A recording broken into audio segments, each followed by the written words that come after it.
Okay.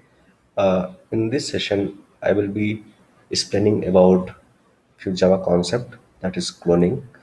Cloning is a concept where you will create another object from an existing object.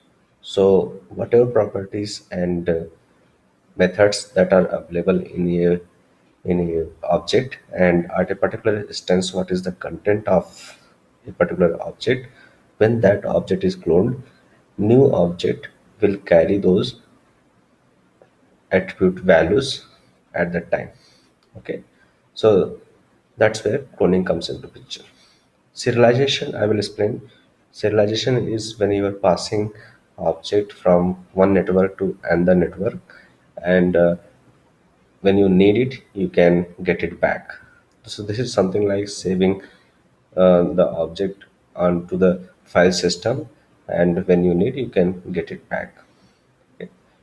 File handling, I will explain, that is very much important concept where I will show you how to play with writing the file, reading the folder. Okay, those things. Thread programming, it's also very integral part of Java programming, where one where multiple things can happen in single at same time. Okay, so that is a place where thread programming comes into picture. I will explain about that also. At last, I will explain about JDBC.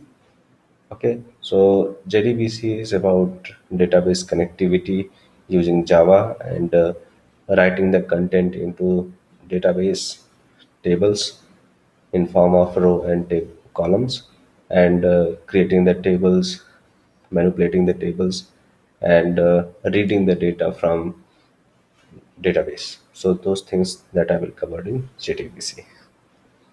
Okay.